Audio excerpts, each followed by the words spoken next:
So here is where we're going to go down a rabbit hole. I foreshadowed this to Kyle earlier tonight.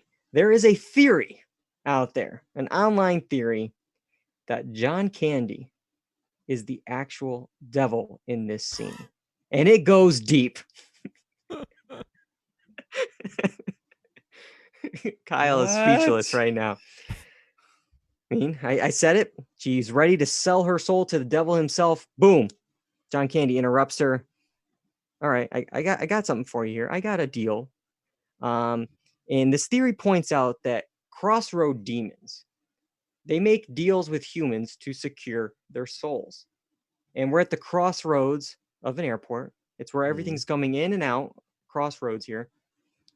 And in the Bible, the devil has a fondness, supposedly, I never heard of this before, but they have a fondness for woodwind instruments. Okay.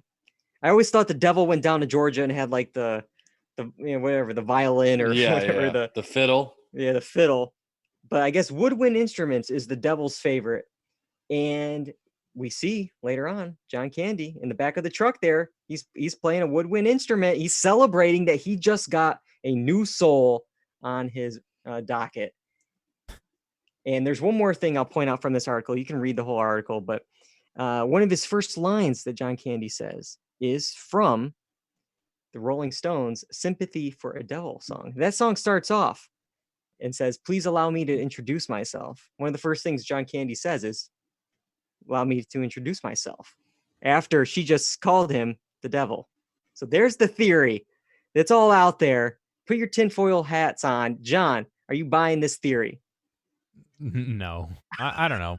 Maybe it's some like advanced screenwriting technique that's going over my head, but I think it just seems like it's a coincidence that is somebody's prescribing too much into it, and well, this sort of fits our theory, or put that in there. This kind of fits too, like and just building the big, red lines on the wall kind of deal, connecting all these things that kind of don't really have any business being connected, but who knows? How high do people have to be watching these movies to come up with something like this, Kyle? I do not know. That's the wildest thing I've ever heard.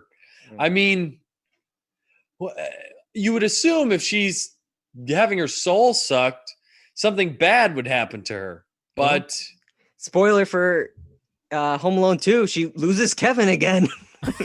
Oh my God. It doesn't end well there. She has to find Kevin again, but cancel another trip.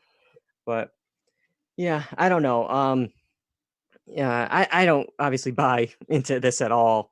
But this cameo though was actually a favor for John Hughes. Obviously Hughes and John Candy had a working relationship for many years, and there was a lot of improv here from John Candy. Most of his dialogue was just improv.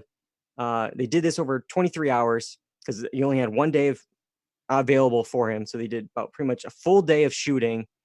And because it was a favor, he was paid just $414. He did it for the SAG minimum there, whatever the day rate was, which actually means, because the pizza boy who was in multiple scenes was paid more than John Candy was for Home Alone.